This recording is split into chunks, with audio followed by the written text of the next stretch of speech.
হরে কৃষ্ণ। আমি এই এত সুন্দর ব্লগটি শেয়ার দেওয়ার কথা কীভাবে ভুলে গেলাম আমার নিজেরও মনে নেই। কারণ প্রায় দীর্ঘ 2 বছর পর আমি কোনো নৌবিহারের সাক্ষী হতে যাচ্ছি।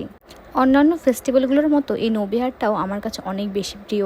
বিশেষ করে মায়াপুরে যখন পুষ্প সমাধিতে কমাল গোপাল প্রভু কীর্তন করেন আর রাধা মাধব নৌকাতে হেলে দুলে ঘুরে বেড়ায়, তখন সেই যে সৌন্দর্য সেটা বর্ণনা করার মতো না।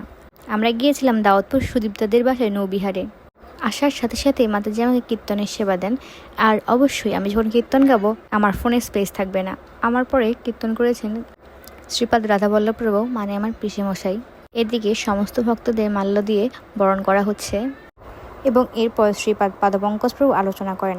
এই ফার্স্ট টাইম মেবি ওনার আমি প্রবচন শ্রবণ করেছি। উনি অনেক বেশি শাস্ত্রজ্ঞ, যা ওনার প্রবচন শুনলেই বুঝতে পারা যায়। কারণ উনি যাই বলছিলেন তার সাথে শাস্ত্রের রেফারেন্স দিচ্ছিলেন, কোথায় ভগবান সেটা উল্লেখ করেছেন।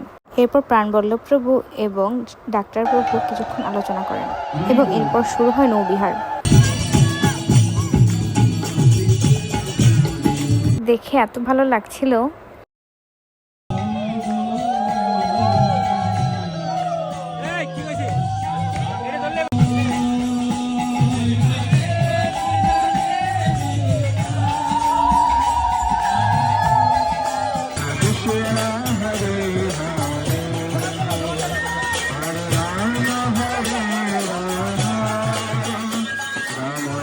প্রতিটা প্রোগ্রামে অনেক বেশি আনন্দ হয়েছে, কিন্তু এই প্রোগ্রামটি একটু যেন বেশি আনন্দ হয়েছে। প্রসাদের সময় হওয়ার সাথে সাথেই সেই ঝুম জোরে বৃষ্টি শুরু হয়েছে।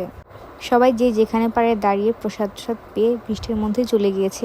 আমরা প্রায় 4:30 পৌনে 5টা পর্যন্ত ওয়েট করে তারপরে বৃষ্টিতে ভিজে চলে আসি। আমি শিওর পরের দিন যখন মা জামা কাপড়গুলো ধুয়েছে তখন আমাকে আর ভাইকে দুজনকেই বকা লাগিয়েছে।